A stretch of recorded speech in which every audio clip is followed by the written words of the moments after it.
और जम्मू कश्मीर के सीएम उमर अब्दुल्ला ने बीजेपी पर उनकी पार्टी को तोड़ने की कोशिश करने का आरोप लगाया।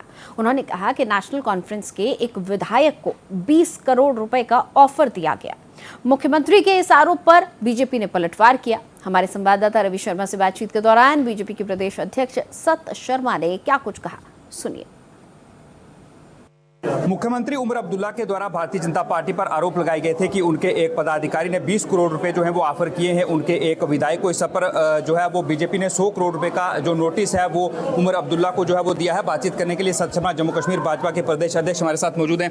सर, 100 करोड़ रुपए का नोटिस जो है वो आपने दिया है उमर अब्दुल्ला को, क्या कहेंगे? बड़े पद पर बैठना और उस पद की गरिमा को मेंटेन नहीं करना, विश्व की सबसे बड़ी political party Bharatiya Janata party है। भारत की सबसे बड़ी political party Bharatiya Janata party है। सीधे तौर पर भारतीय जनता पार्टी की छवि को खराब करने का प्रयत्न उनके माध्यम से हुआ।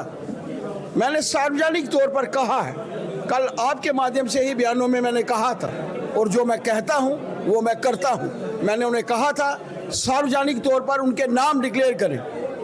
आज तक वो नाम डिक्लेयर नहीं कर पाए। कश्मीर में उनका बयान था, नाम क्यों नहीं डिक्लेयर कर पाए? मैंने कहा था सार्वजनिक तौर पर माफी मांगे, माफी भी मैं देने को तैयार हूं।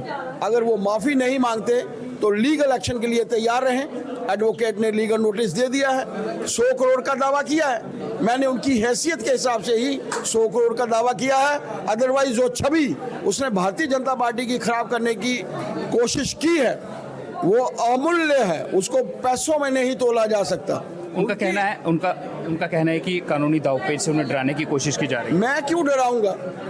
मेरे एडवोकेट हैं, उनके भी तो एडवोकेट्स हैं, मेरे तो पार्टी के एडवोकेट्स हैं। वो तो एक एडवोकेट का मेंशन भी कर रहे थे, जबकि कोई एडवोकेट मेरा सुप्रीम कोर्ट में सीधे तौर पर प्रैक्टिस नहीं करता। अदरवाइज तो छोटे से छोटा एडवोकेट भी सुप्रीम कोर्ट में जाता है। मैं तो कहूंगा जो लोग एक दूसरी पॉलिटिकल पार्टी की छवि खराब करने का प्रयत्न करते हैं उन्हें किसी भी तौर पर, आप अगर नाम बता देते हैं, अगर वो नाम बताते हैं तो आप कार्रवाई करेंगे अपने नेता पर? जिस का नाम बताएंगे वेरिफिकेशन के बाद उसके ऊपर कार्रवाई होगी, इसमें कोई दो राय नहीं। बिल्कुल, ये थे सत शर्मा जिनका साफ तौर से ये कहना है कि उमर अब्दुल्ला को जो नोटिस दिया गया है वो उनकी हैसियत के हिसाब से जो है वो दिया गया है और उनको नाम बताना पड़ेगा, नहीं तो लीगल एक्शन के लिए वो तैयार है। और इसके साथ साथ सत शर्मा का ये भी कहना है कि अगर उमर अब्दुल्ला जो है वो नाम बताते हैं किसी भी नेता का जो बीजेपी का है जिन्होंने ऐसा किया, तो उसके खिलाफ सत शर्मा जो है वो कार्रवाई करेंगे। Ravi Sharma, Bharat express news, Jammu.